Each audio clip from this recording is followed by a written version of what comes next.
Queridos, paz seja com vocês. Quero convidá-los a pensar comigo naquilo que nos é ensinado na profecia de Ezequiel, capítulo 37, versículo 3, que assim nos ensina. Então me perguntou, filho do homem, acaso poderão reviver estes ossos? Respondi, Senhor Deus, tu o sabes. A profecia de Ezequiel foi dada num contexto muito difícil da história de Judá. Após o início do cativeiro babilônico, Deus chama Ezequiel a profetizar sobre a nação. O contexto era muito difícil. Havia corrupção em todos os setores da sociedade hebraica. Havia uma mistura generalizada entre o povo da aliança e povos que não professavam a fé no Senhor Deus. A religiosidade da nação era morta, era fria. As pessoas professavam uma religião, mas viviam como se essa religião não existisse. Então, nesse contexto, Ezequiel é chamado a denunciar o pecado. A sua profecia é dividida em 3 partes. Em primeiro lugar, Ezequiel é chamado a profetizar sobre o pecado e chamar o povo ao arrependimento. Mas, em segundo lugar, Deus usa Ezequiel para pronunciar juízo sobre a nação ímpia, que está sendo usada como instrumento de Deus para a correção do seu povo. Mas, por último, o Senhor promete restaurar a sorte de Judá. E então é nesse contexto que o capítulo 37 está inserido. O Senhor concede uma visão ao profeta. O Senhor quer alargar o seu entendimento para a real situação em que Judá se encontrava. Então leva-o a um vale de ossos sequíssimos e então no meio desse vale ele faz uma pergunta. Por um acaso esses ossos eles podem reviver? E talvez a resposta que o profeta devesse proclamar com base em toda a realidade que estava cercando era não há possibilidade de todos esses ossos incontáveis serem revividos. Mas como quem estava perguntando isso a ele era o autor da vida, ele responde de maneira piedosa, temente e sábia, Senhor, tu o sabes.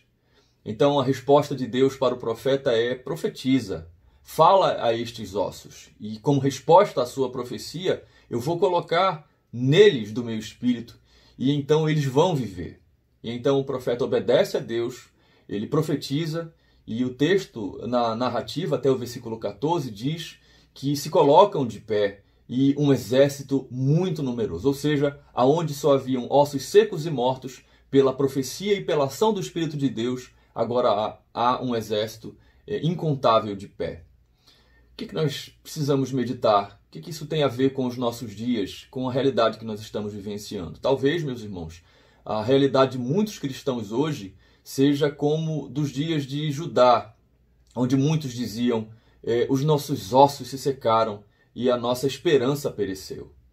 Muitos cristãos hoje têm enfrentado grande dificuldade em sua vida devocional a Deus porque já não vinham bem espiritualmente falando, mesmo antes dessa pandemia. E talvez toda essa dificuldade que temos enfrentado nessa pandemia tem evidenciado a fraqueza espiritual. Talvez essa fraqueza ela esteja se tornando mais visível e mais aguda nesses dias, onde a nossa fé é mais provada e é mais testada.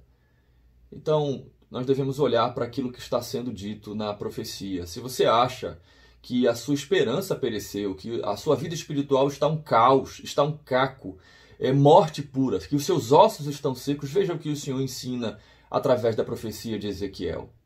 Não importa qual seja a sua condição. O Senhor quer vivificar você, cristão, cristã. Ele quer fazer de você novamente um servo e uma serva fortalecidos nele.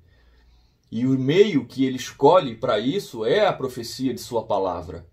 Então eu quero encorajar você a receber cada porção bíblica que você tem, que tem sido entregue a você nesses dias.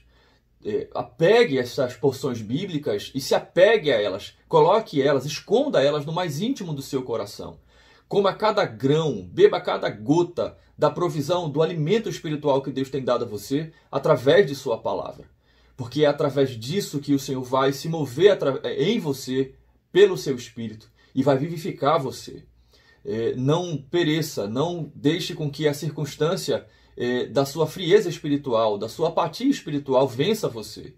Deus tem compromisso com você, Ele quer vivificar você e Ele vai fazer isso, não porque eu e você mereçamos, mas por graça e por misericórdia. Qual é o meio que ele utilizará segundo a sua palavra? É a sua própria palavra, é a sua própria profecia e a ação do seu espírito.